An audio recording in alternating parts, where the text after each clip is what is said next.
अस्सलाम वालेकुम दोस्तों, तुसी देख रहे हो हसीन पंजाब टीवी ते मैं तुहाडा मेज़बान अमीर हमजा। दोस्तों सब तो पहले अपने चैनल हसीन पंजाब टीवी नूं करो सबसक्राइब ते नाल लगे बैल दा बटन दबाओ ताकि साडी हर नई आने वाली वीडियो साडे वीरां तक आसानी नाल पहुँच सके और तुसी वो वीडियो देखो सब तो पहले।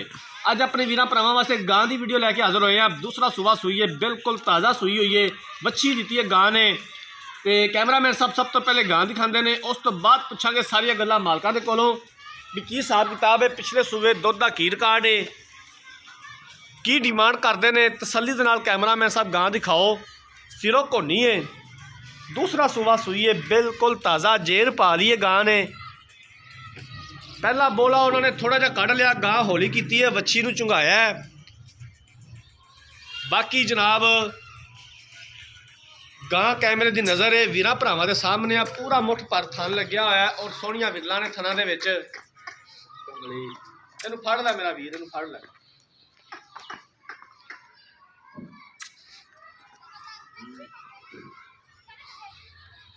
मोबाइल बंद कर लै।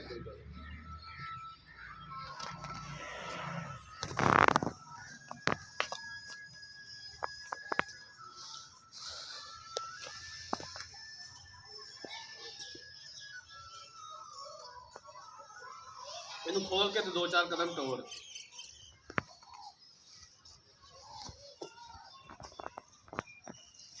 रीजन चकरा से दूसरा सूबा सूई है, बिल्कुल ताज़ा मच्छी दी है गां ने। कैमरा में सब तसलियां करा रहे ने।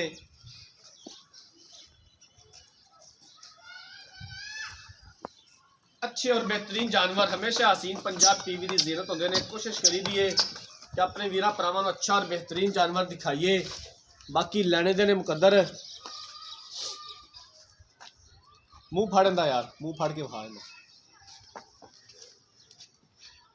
मुँह पूरी है, पूरी मुँह की सील साऊ है। हाँ ठीक हो गया।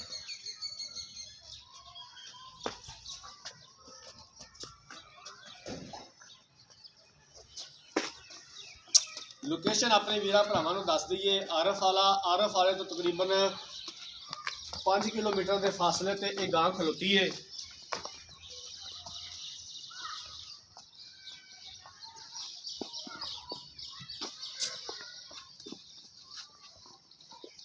गां दिखावन तो बाद कैमरामैन साहब इनकी मच्छी भी विखाया जे।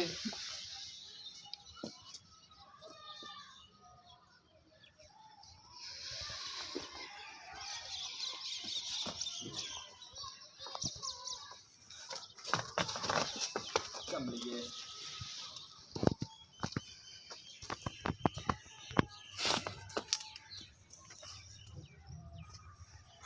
ठीक है, उसे बांध दे बच्चे को।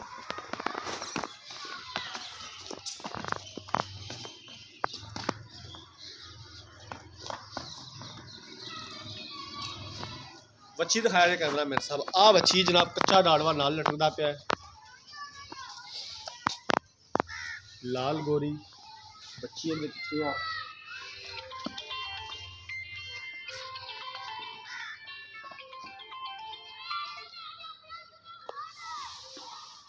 गां जनाब कैमरामैन साहब ने दिखाती है। उन मालका को पूछने इस गां के बारे की हिसाब किताब है। अस्सलाम वालेकुम। वालेकुम। की हाल है जनाब? ठीक ठाक भाई। भाई रमजान गां किनवा सुबह सूई? दूजा सूआ। पक्की गल है? पक्की गल। कदों सूई है? सरगी ने सूई है, सुबह सूई है। ते बोला इंदा कढ़ लिया है या हाली कढ़ना है? जेर ने पा ली है नहीं पाई, इंदा की हिसाब? 6 लीटर बोला कढ़िया। 6 लीटर बोला कढ़ लिया, बच्चे ने चुकाया? अद्धा खड़ा बच्चे ने बजा के दिया। अच्छा होली की जेर पा ली गां ने? पा ली, साफ होगी? साफ हो गई। ठीक हो गया। पिछले सूबे इंदा दुध का की रिकॉर्ड है? 16-17 लीटर कर दी। पहले सूबे? पहले सूबे। हुण भी इन्हू इन्ना तो करना चाहिए, ज्यादा करेगी, ज्यादा करना चाहिए। ज्यादा करेगी। गां दे कुछ छट्टा फुआर गारंटी ना दे, गां भारता नहीं पा दी? कोई बात नहीं। ठीक हो गया।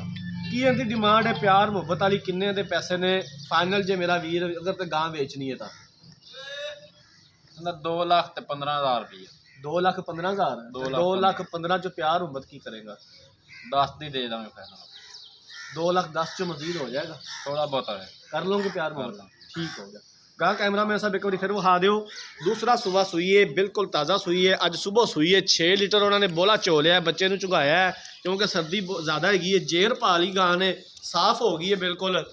ਪਿਛਲੇ ਸੂਵੇ 16 ਤੋਂ 17 ਲੀਟਰ ਮਾਲਕਾਂ ਦੇ ਬਕੋਲ ਦੁੱਧ ਦਾ ਰਿਕਾਰਡ ਏ। ਹੁਣ ਦੂਸਰਾ ਸੂਆ ਸੂਈ ਏ।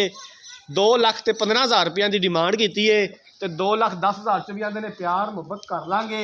ਅਗਰ ਕਿਸੇ ਵੀਰ ਭਰਾ ਨੇ ਗਾਂ ਖਰੀਦਣੀ ਹੈ, ਰਾਬਤਾ ਨੰਬਰ ਸਕਰੀਨ ਦੇ ਉੱਪਰ ਸ਼ੋ ਹੋ ਰਿਹਾ 0312 612 2054, ਇਸੇ ਨੰਬਰ ਤੇ WhatsApp ਬਣੀ ਹੈ। ਅਸੀਂ ਉਮੀਦ ਕਰਾਂਗੇ ਕਿ ਸਾਡੀ ਅੱਜ ਵਾਲੀ ਵੀਡੀਓ ਸਾਡੇ ਵੀਰਾਂ ਭਰਾਵਾਂ ਨੂੰ ਬੇहद ਪਸੰਦ ਆਈ ਹੋਵੇਗੀ। ਅਗਰ ਸਾਡੀ ਅੱਜ ਵਾਲੀ ਵੀਡੀਓ ਪਸੰਦ ਆਏ, ਵੀਡੀਓ ਨੂੰ ਲਾਈਕ ਤੇ ਸ਼ੇਅਰ ਜ਼ਰੂਰ ਕਰਨਾ ਹੈ। ਅਗਲੀ ਵੀਡੀਓ ਤੱਕ ਆਪਣੇ ਮੇਜ਼ਬਾਨ ਅਮੀਰ ਹਮਜ਼ਾ ਨੂੰ ਦਿਓ ਇਜਾਜ਼ਤ। ਅੱਲਾ ਹਾਫਿਜ਼।